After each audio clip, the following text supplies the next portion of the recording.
and welcome into On the Go. If On the Go this summer meant that you were going to fly somewhere, was it fun or was it a nightmare? Well, the surveys from this summer said in many, many cases it was nightmares. And you might be saying, what can I do to make this a better experience? Well, I brought with me today Sadie Osten, and Ann, you are the proprietor of Sadie's Global Travel. Yes. And you've done that for quite some time. A little over 30 years. Oh, yeah. Oh my Lord, you started when you were 10. Yeah, I wish. You wish. And we want to let our viewers know that, you know, there's a lot of things you've got to do when you're going to go to travel. That's true. And we want to look at things like, should you bring baggage on or should you check it? So let's kind of just visit about it.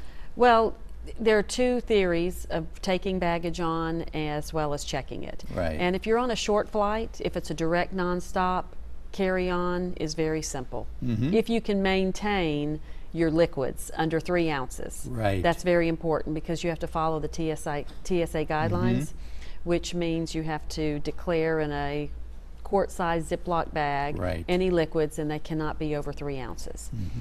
If you're connecting, you just have to keep in mind that it may be a little bit of a hassle, especially for older clients that may have trouble walking long distances, because you're going to have to roll it through an airport, making a connection. Or carry it. Exactly, exactly, or carry it. So, you know, there are two theories. And then you have to pay if you're checking it in most cases, unless you're traveling on Southwest, unless you're traveling first class. And of course, for those that are platinum medallion members, silver medallion members with Delta, or elite members with American, you would not have to pay for baggage fees. In a lot of cases, if you don't want to have to keep up with all this stuff, like you say, because a lot of these terminals going from this gate to another gate, if you're connecting, it's not just a hop, skip, and a jump. It's a marathon. Exactly, and sometimes it's not just a gate; it's a concourse. Right. You have to take a tram or train down, and you have to go down an escalator to another concourse, then back up an escalator, then walk to a gate. Right. And you know, a lot of our viewers, and we've hoped you've traveled since 9/11, but when 9/11 happened, it brought in a whole new set of circumstances in travel, going through security, taking your shoes off, taking your coat off, pulling things out of your pockets. However, now, if you are 75 years of age or older, some of those things have been waived, haven't they? That's true. If you are 75 years or older, you no longer have to take off your shoes or your jacket. And they've even given you some additional screening so that if you were to go through the scanner and it were to go off, normally you would have to have a pat down. Right. And they're allowing those individuals to go back through, maybe empty some things, just so that they don't have to go through the process of being patted down, and they'll give them a second opportunity to go through. And of course, you know, what our viewers have to realize, the fact is that travel as light as you can. If for chance you have to take off your shoes, don't wear a tie shoe. Yes. Do a slip-on shoe that you can slip on. You can always put the other shoes that you really want to wear in your baggage and put them on later, but make it simple going through. Yeah, definitely make it simple and prepare yourself before you go through security.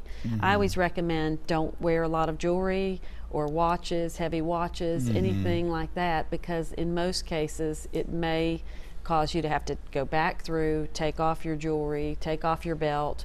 So it makes it a lot easier if you just leave that in your carry-on, and as you said, once you get through security, you can dress the way you want. Yes, exactly. Absolutely.